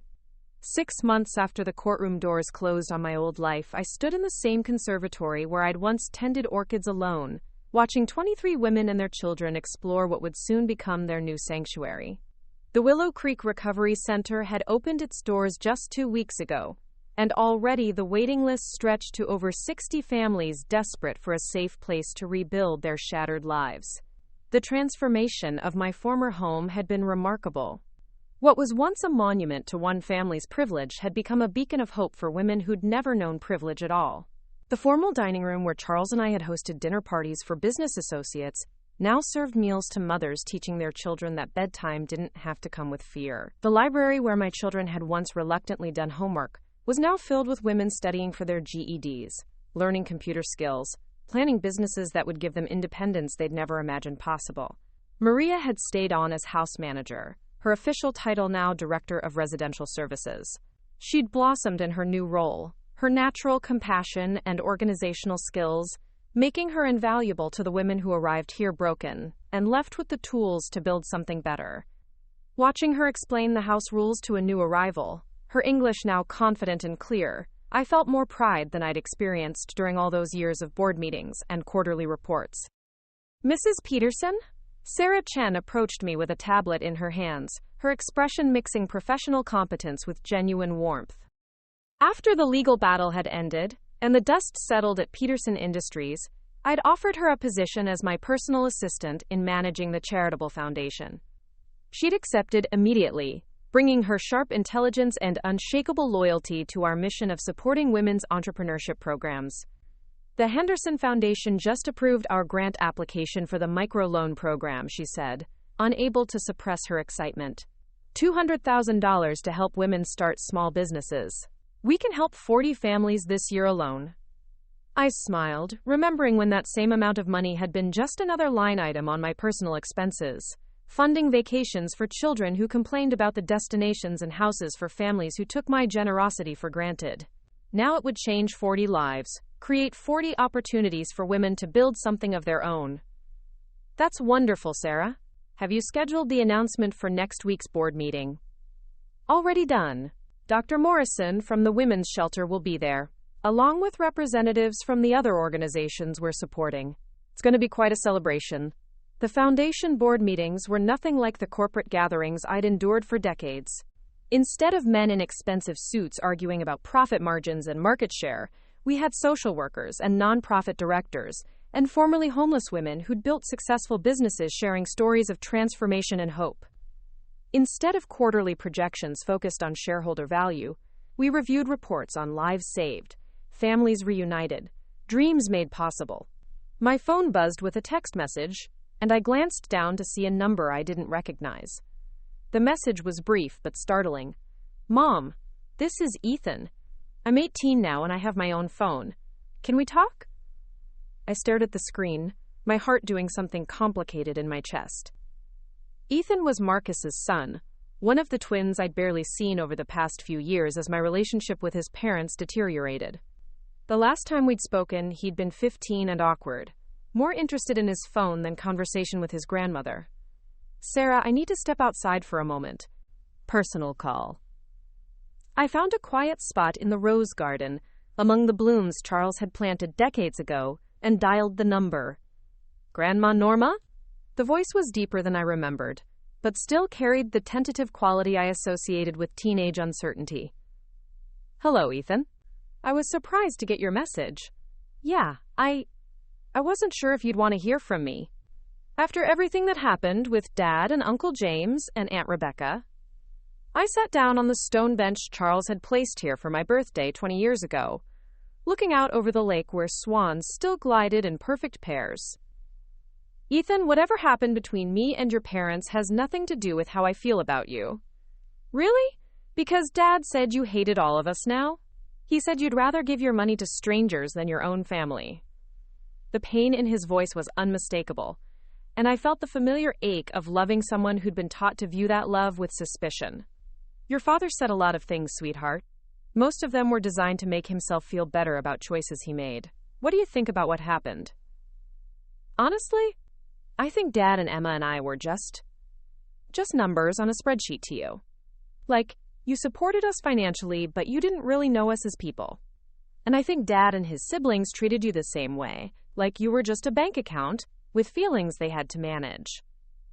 The brutal honesty of his assessment hit me like a physical blow, partly because it was so accurate. You're not wrong, Ethan. I did support you financially instead of emotionally, and your father did treat me like a resource instead of a person. I'm sorry about my part in that dynamic. But I'm calling because I want to know who you really are, not just as my dad's mom or as the lady who used to send birthday checks. Emma does too, but she's too scared to call. She thinks you'll hang up on her or tell her she's just like Dad. Is she just like your father? Number. She's majoring in social work at State. She wants to help kids who've been in foster care, maybe work for Child Protective Services someday. She says she was inspired by some documentary about women's shelters that mentioned your foundation. I closed my eyes, feeling something shift in my chest like a door opening after being locked for too long. Ethan, would you and Emma like to have lunch with me sometime? Not because I want to give you money or lecture you about your parents, just because I'd like to get to know who you've become. Really? You'd want that? I'd love that. More than you know. We made plans to meet the following weekend at a small cafe in town, neutral territory where we could talk without the weight of family history pressing down on us. After hanging up, I sat in the garden for a long time, thinking about second chances and the difference between the family you're born into and the family you choose to create. The cafe was crowded when I arrived Saturday afternoon, filled with college students and young families enjoying the kind of casual weekend lunch I'd rarely allowed myself during my corporate years. I spotted the twins immediately, sitting at a corner table and looking nervous but determined. They'd inherited their grandfather's height and their father's dark hair, but their faces held an openness that Marcus had lost somewhere along the way. Emma stood as I approached, her movements uncertain, but her smile genuine. "Grandma Norma, thank you for meeting us. I wasn't sure. I mean, after everything." "After everything, you're still my grandchildren," I said simply, pulling her into a hug that felt more natural than any interaction I'd had with their father in years. "And you're adults now, capable of making your own decisions about relationships." Ethan hugged me too, his embrace brief but warm. "We've been following the Foundation's work online. The microloan program, the women's shelter, the scholarship fund. It's incredible what you're doing." "It's incredible what the women we're helping are doing," I corrected. "I'm just providing resources. They're doing the hard work of rebuilding their lives." We ordered lunch and spent the next 2 hours talking about everything except their parents. Emma told me about her internship at a domestic violence shelter, her plans for graduate school, her boyfriend who was studying to become a teacher. Ethan talked about his engineering program, his passion for sustainable energy, his summer job at a nonprofit that installed solar panels for low-income families. They were thoughtful, compassionate young adults who'd somehow grown up to be nothing like their father despite being raised by him. Or perhaps because they'd watched their father's choices and consciously chosen to be different. "Can I ask you something?" Emma said as we finished our dessert. "Why didn't you ever tell us about your work before? I mean, I knew you ran Peterson Industries, but I didn't know about all the charitable stuff you were doing." "I wasn't doing charitable work before, sweetheart. That all started after I changed my will. Before that, I was focused on building wealth, not on using it to help people." "But you could have talked to us about the business, about what it was like being one of the few women running a major company. You could have shared stories about building something from nothing with Grandpa Charles." She was right, of course. I'd spent so many years trying to buy their love with gifts and financial support that I'd never thought to share the stories that might have actually interested them. I'd assumed they saw me the same way their parents did, as a source of resources rather than a person with experiences worth sharing. "You're absolutely right, Emma. I think I was so focused on trying to be useful to your parents that I forgot I might be interesting to you." "You are interesting," Ethan said firmly. "What you've accomplished, what you're doing now, it's inspiring. Dad always talked about the business like it was this burden he had to carry, but you built something amazing. Your father sees Peterson Industries as his inheritance, something he deserves. I saw it as my life's work, something I earned. That's probably why we had such different attitudes about its value." As we prepared to leave, Emma hesitated, then reached across the table to touch my hand. "Grandma, I know you can't have a relationship with our parents right now. Maybe not ever. But could we keep having lunch? Could we get to know each other without all the family drama getting in the way?" The hope in her voice was almost painful to hear. "I would love nothing more than that, sweetheart. But you need to understand that your parents probably won't approve. They might try to stop you from seeing me." "We're 18, Ethan said with a maturity that surprised me. "They can't stop us from having relationships with people we care about. And honestly, after listening to those recordings that got played in court, we understand why you made the choices you did." "You heard the recordings?" Emma nodded, her expression sad but resolute. "Dad played them for us afterward, trying to explain why you were being unreasonable. But all we heard was our family treating you like garbage, and you finally standing up for yourself." I drove home with a lightness in my heart that I hadn't felt in years. The twins' acceptance couldn't undo the damage their parents had done, couldn't repair the relationships that had been shattered by decades of mutual disappointment, but it offered something I'd stopped hoping for: the possibility of genuine connection with family members who saw me as a person worth knowing. The Foundation offices buzzed with activity when I arrived Monday morning. We'd moved our operations to a renovated warehouse downtown, a space that reflected our mission with its open floor plan and walls covered with success stories from the women we'd helped. Sarah had hired a small but dedicated staff, social workers and business counselors and grant writers who shared our vision of supporting female entrepreneurship. "Mrs. Peterson, we have a situation," said Jennifer Martinez, our program director.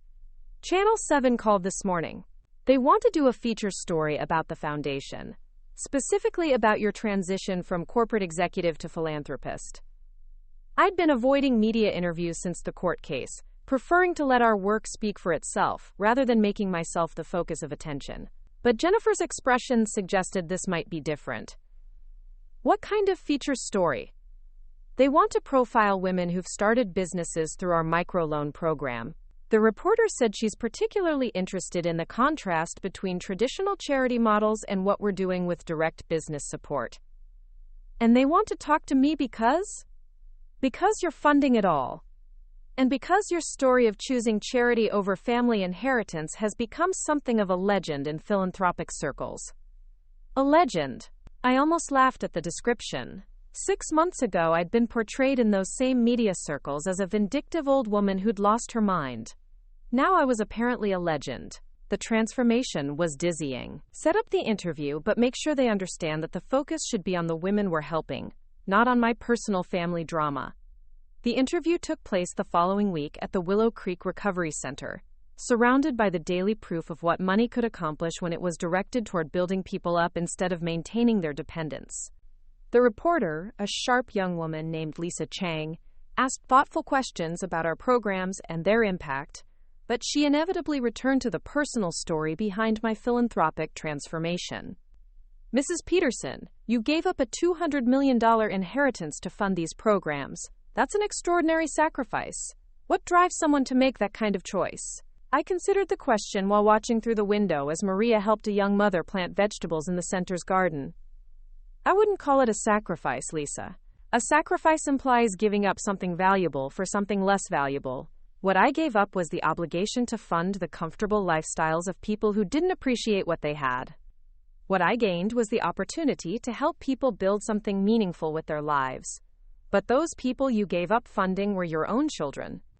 Doesn't family obligation factor into philanthropic decisions? Family obligation works both ways. Children who want to inherit their parents' wealth have an obligation to treat those parents with respect and love. When that obligation isn't met, parents have the right to redirect their resources toward people who will use them more wisely. The interview aired 3 weeks later, part of a series called Redefining Legacy, that profiled philanthropists who'd chosen unconventional approaches to giving. I watched it alone in my small apartment, the one-bedroom place I'd rented after selling the estate to the foundation. The space was modest compared to what I'd been used to, but it was mine in a way the mansion had never been after Charles died. The phone rang as the credits rolled, and I saw Patricia's name on the caller ID. James's wife had called me once since the court case, a brief conversation where she'd expressed her continued support for my decision and her shame about her husband's behavior. Norma, I just watched your interview. I'm so proud of what you're doing. Thank you, Patricia. How are you holding up? It's been difficult. He's not handling any of this well. The guilt is eating him alive, but he's too proud to admit he was wrong, so it's manifesting as anger instead. At me, at the world, at himself. And how are you handling it? Honestly, I'm thinking about leaving him. The admission hung between us like a confession. Patricia, I'm sorry. I never wanted my decision to destroy your marriage. Your decision didn't destroy my marriage, Norma. My husband's choices did that. I can't stay married to someone who treats his own mother the way James treated you, then refuses to acknowledge how wrong he was. What about Michael? He's still young. Michael is 12, old enough to understand basic concepts of right and wrong. I've been honest with him about what happened, and he wants to see you. He asked me why Daddy was mean to Grandma Norma, and I didn't know what to tell him except the truth. Which is that sometimes adults make terrible choices and have to live with the consequences, even when those consequences hurt people they love. We talked for another 20 minutes, Patricia sharing her plans for divorce proceedings and her hope that Michael could maintain a relationship with me regardless of what happened between her and James. It was another piece of my life being rebuilt on different foundations, another relationship that might survive the wreckage of my family's destruction. The foundation's first annual gala took place on a crisp October evening, 6 months after the court case that had transformed my life. Instead of the usual hotel ballroom fundraiser, we'd chosen to host the event at the recovery center itself, letting our supporters see firsthand how their donations were being used. The house glowed with warm light as guests toured the facilities, meeting the women and children who called it home, hearing stories of transformation that no hotel ballroom could contain. The formal dining room where I'd once hosted dinner parties for business contacts now showcased a buffet prepared by women in our culinary training program, food that tasted like hope and possibility.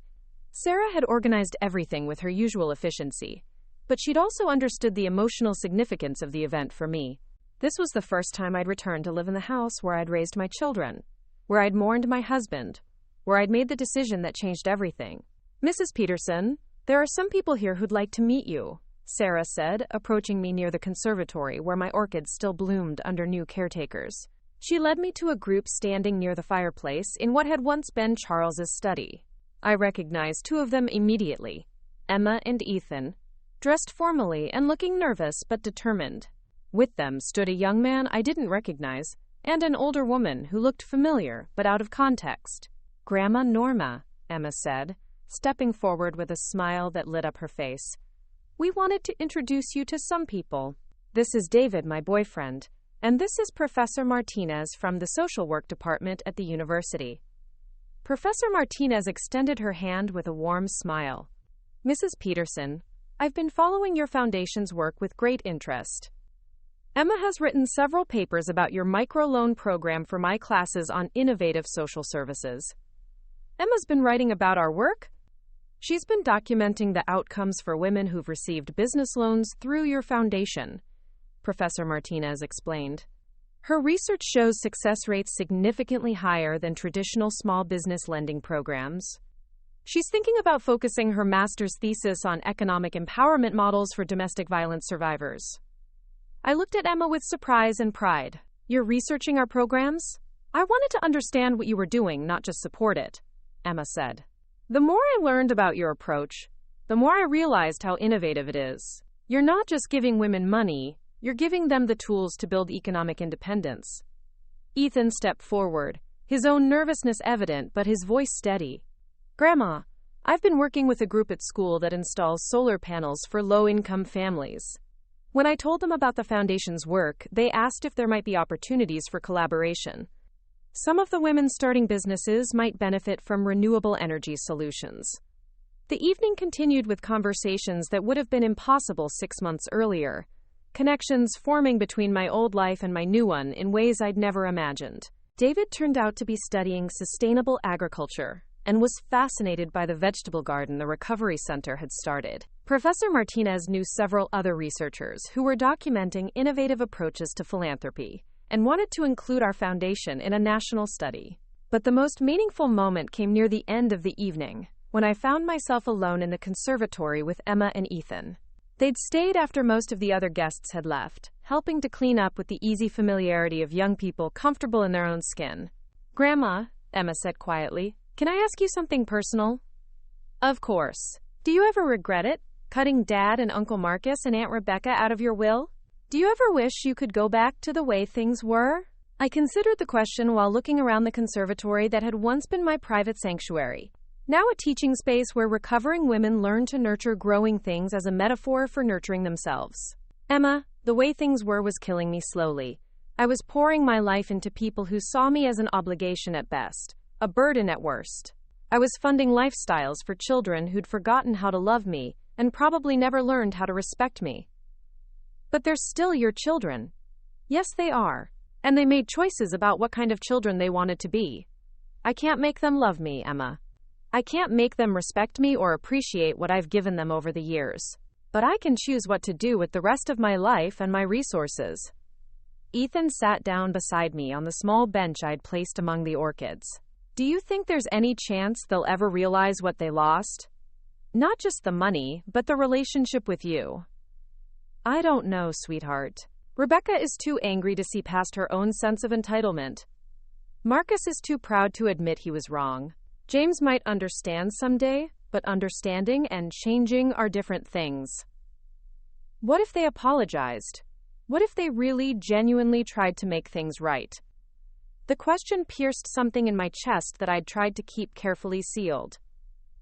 "Emma, I love your father, and your uncle, and your aunt. I will always love them because they're my children. But love isn't enough to rebuild trust that's been systematically destroyed over years. Even if they apologized tomorrow, even if they meant it, too much damage has been done. So you'd never forgive them?" Forgiveness and reconciliation are different things. I can forgive them for my own peace of mind, but I can't go back to being their emotional and financial support system. That version of me died in that boardroom when Rebecca called me the family mistake. We sat in comfortable silence for a while, 3 generations of women connected not by inheritance or obligation, but by genuine affection and respect. It occurred to me that this was what family was supposed to feel like. People who chose to be together because they valued each other, not because biology or money demanded it. "Grandma," Emma said eventually, "I know this probably sounds strange, but I'm proud of you for standing up for yourself, for using your money to help people who really need it, for refusing to let anyone treat you badly just because you're family." "It doesn't sound strange at all, sweetheart. It sounds like the kind of thing I always hoped my family would say to me someday." The twins left shortly after midnight, hugging me goodbye with promises to call soon and plans for Emma to bring her research to our next board meeting. I stayed in the conservatory for a while longer, surrounded by the orchids that continued to bloom despite the change in their circumstances, like the women upstairs who were learning that survival and growth were possible, even after everything familiar had been stripped away. When I finally locked up the house and drove back to my apartment, I felt something I'd never expected to experience after cutting my children out of my will: completeness. Not because I'd won some battle against them, but because I'd finally stopped fighting for something that had never existed in the first place. The foundation continued to grow over the following months, expanding our programs and reaching more women who needed support to build independent lives. The microloan program funded 43 small businesses in its first year, with a repayment rate of 94% and a business survival rate that impressed even experienced development economists. The Recovery Center maintained a waiting list of families seeking safe housing, but we were able to serve twice as many women as any comparable facility in the state. More importantly, we were changing how people thought about charity itself. Instead of temporary relief that maintained dependence, we were providing tools for permanent transformation. Instead of treating poverty as a character flaw to be managed, we were addressing it as a systemic problem that could be solved with the right combination of resources and respect. My relationship with Emma and Ethan deepened as they became regular volunteers and eventually junior board members, bringing the energy and idealism of youth to our established programs. Emma's research on our success rates became the basis for a model that other organizations began adopting across the country. Ethan's solar panel installations saved our partner businesses thousands of dollars in energy costs, money they could reinvest in growth and expansion. Patricia did divorce James, a process that was apparently as ugly and bitter as I'd expected. But Michael, now 13, spent summers working as a volunteer at the Recovery Center, showing the same natural compassion his mother possessed, and none of the entitlement that had poisoned his father's character. Even Sophie, Rebecca's daughter, reached out during her junior year of high school, asking if she could interview me for a project about women entrepreneurs. The conversation was awkward at first, both of us careful not to mention her mother's role in our family's destruction. But Sophie was curious and intelligent, genuinely interested in understanding how someone builds a business from nothing and uses success to help others succeed. I never heard from Marcus, Rebecca, or James directly after the court case ended. Occasionally, I'd see their names in the business section of the newspaper or on social media posts shared by mutual acquaintances. Marcus had apparently struggled to maintain Peterson Industries' profitability without the financial cushion my personal investment had provided. Rebecca had returned to private practice after her corporate law firm asked her to take a leave of absence following the negative publicity from our court battle. James had moved his family to Oregon, where he'd taken a job with a smaller company at significantly reduced salary. I felt no satisfaction in their difficulties, no sense of vindication that their lives had become more challenging without my support. They were adults who'd made choices and were living with the consequences, just as I was living with the consequences of my choice to prioritize my own dignity over their financial comfort.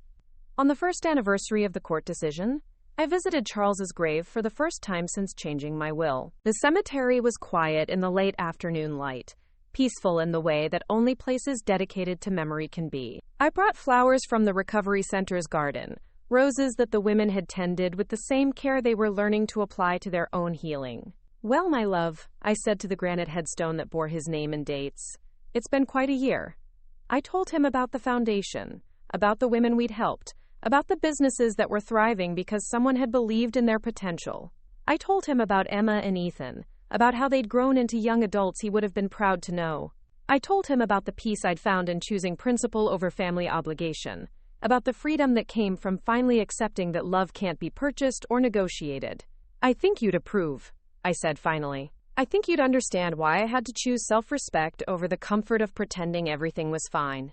The wind rustled through the oak trees that shaded his grave, the same trees we'd planted together in our backyard 40 years ago, and I took it as the approval I'd hoped to find. As I drove home to my small apartment, I reflected on the strange mathematics of loss and gain that had defined my 74th year.